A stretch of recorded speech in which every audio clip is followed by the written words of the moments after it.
The producers of Shiny Happy People team up with Joshua Pease and Brooke Arnold again to push forward another very old false story. And I was wrong about something involving Bill Gothard's riches that I'll document at the end of this video.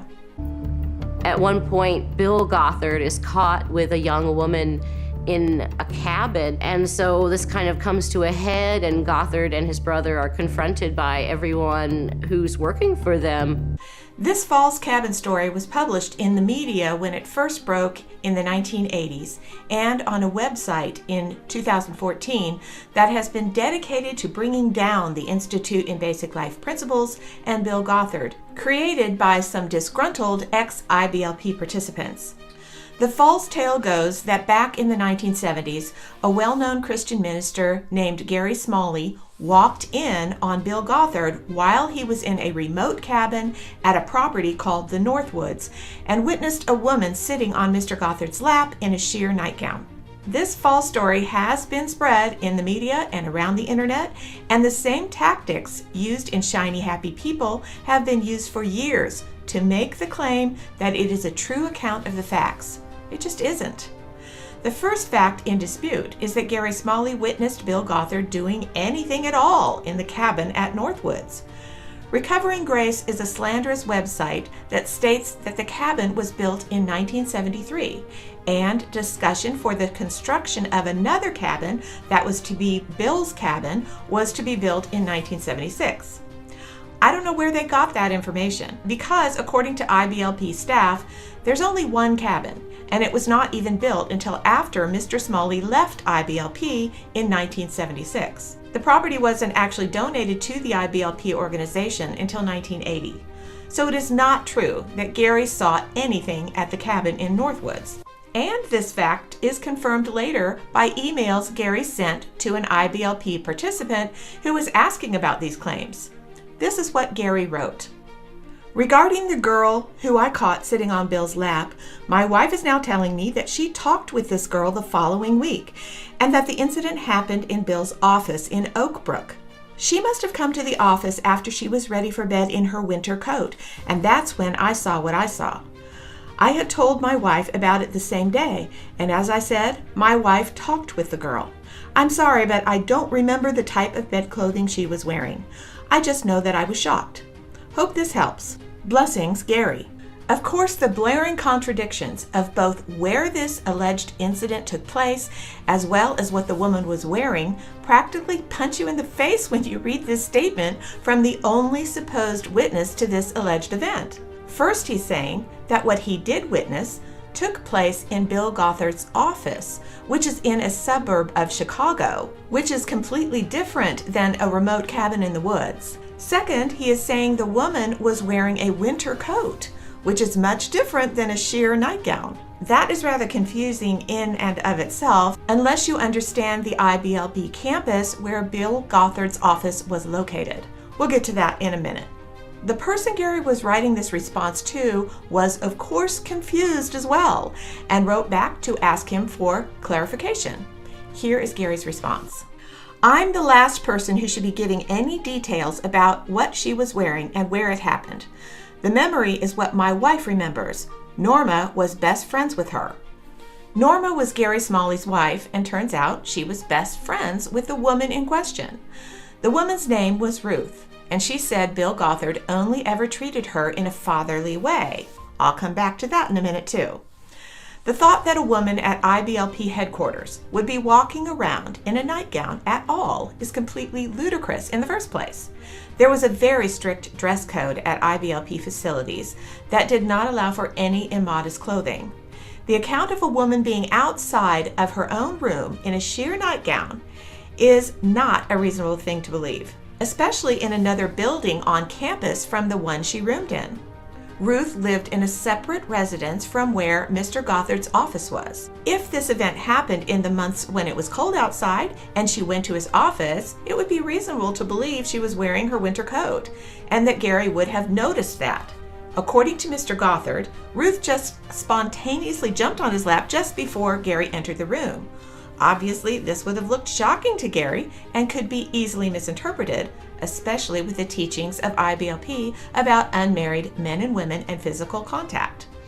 So then the question is, did Bill Gothard allow something inappropriate to go on between him and Ruth? Not according to Ruth. Sadly, Ruth died of cancer a few years later, so we can't directly talk to her. But a woman named Dixie Donaldson wrote another statement to explain the conversation she had with Ruth about all this. In this signed statement, written in 1980, she said Ruth told her clearly that she had given him, Bill Gothard, every opportunity to take advantage of her, but he would only treat her in a fatherly way. Unfortunately, there was a member of Mr. Gothard's family who was using his position to get by with sexual misconduct. That was his brother Steve. Steve was clearly doing things that were wrong, which was difficult for Bill Gothard to fully believe at first. He eventually came to realize that Steve had not only behaved completely inappropriately, but also that he was not going to come to repentance. An investigation ensued, and IBLP and Bill himself both decided Steve had to go. He was fired. The women that Steve was involved with were all grown women. They were not students or minors. The investigation was done by Gary Smalley, and he interviewed all those that were involved in the sexual misconduct. He found that Steve was responsible for his awful behavior and asked every woman who had engaged in misconduct with him if Bill had done anything inappropriate with them. Here is his affidavit. It states, "I worked closely with Bill Gothard from 1969 to 1976.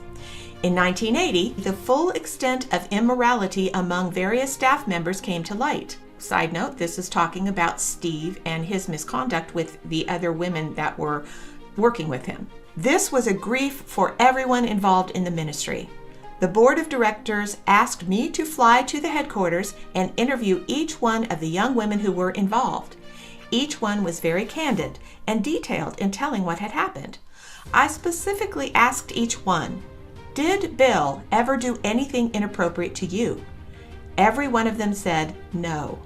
Now, after 28 years, no one has come back and corrected what they said. I am convinced that the report they gave me was accurate." And that is signed by Gary Smalley and Robert Stadden, who is a witness to this affidavit. Now, this affidavit was written in 2008. So what Gary is saying here is all the women involved were very candid and truthful about the sexual misconduct that happened between them and Steve Gothard. They did not hold back anything.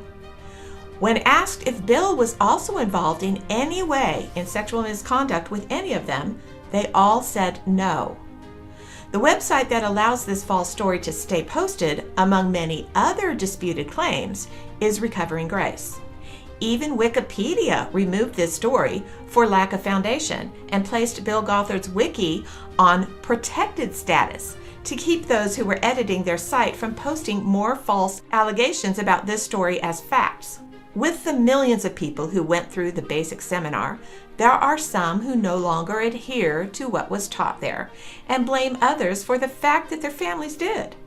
With this in mind, a group of disgruntled IBLP participants got together to try to destroy the work of the Institute and Bill Gothard, and eventually resorted to using questionable or even false allegations to do so. For the first couple of years, Recovering Grace posted articles condemning IBLP teachings and posting stories from people who were disgruntled with their upbringing because their families had participated in it. But that didn't suffice to bring down IBLP. In time, Recovering Grace decided to use scandalous allegations instead, even if the foundation of those allegations was clearly shaky. There was an active campaign to find people who would claim sexual misconduct, and they began to go at IBLP from that angle to achieve their goals. It seemed that accuracy was not at the top of the list of priorities because the owners of Recovering Grace have already been made aware of the inaccuracy of this false story, but still post it as true. I reached out to Carrie Underwood, one of the owners of the Recovering Grace website, to ask her about the statement on their site that says they do not post any stories, quote, in which there is even a small amount of doubt as to the credibility. Clearly, in this story alone, there is a great amount of doubt as to the credibility, and all the information I shared in this video was known to them years ago. Not to mention many of the other stories on their website that have an equal amount of doubt associated with them. I got some very interesting replies from Carrie when I contacted her for comment. She said, quote, "Recovering Grace has no official response," unquote. It seems odd that they claim that they don't post stories with any doubt to them, yet when asked about the clear doubt, they have, quote, "no official response." It's also interesting that the leadership team of the Recovering Grace movement online is anonymous. If they're telling the truth boldly as they claim, why hide behind anonymity? This story is altogether just more slander. And another strange thing I got from Carrie Underwood when I asked her about the claim in Shiny Happy People that Bill Gothard and his family were living extravagantly off IBLP money, her response was, quote, "I've seen documentation of this," unquote. Yet she didn't provide any. I challenge her to provide this documentation. To the point of Bill Gothard's wealth, I found out some new information. I was wrong about his income. He actually made much less than I reported when he began to get paid from the ministry. I obtained Mr. Gothard's tax records from 1965 to 2014. These were the years he received pay from the ministry, which started out officially as Campus Teams Incorporated. His income in 1965, when it started, was only $2,957. So he didn't start off being paid $12,000 per year, as I was told by two different sources. They were mistaken clearly. The first tax year I have record of him being paid from the Institute of Basic Youth Conflicts was 1978, though there are a few years where it isn't clear which title the ministry used. In 1978, his total income from them was $7,200. So Bill Gothard actually made much less at the beginning of the ministry than I reported, and through the first several years. In fact, the years I looked up, he generally made less than half of the average income for a U.S. citizen for each of those years. In other words, Bill Gothard took a very small amount from IBLP for his service there. Next time, my research has uncovered that Shiny Happy People painted a completely skewed timeline of events regarding the Holtz, their daughter Kaylee, and Josh Duggar to create another false narrative. Please don't forget to subscribe, and I hope to see you here next time.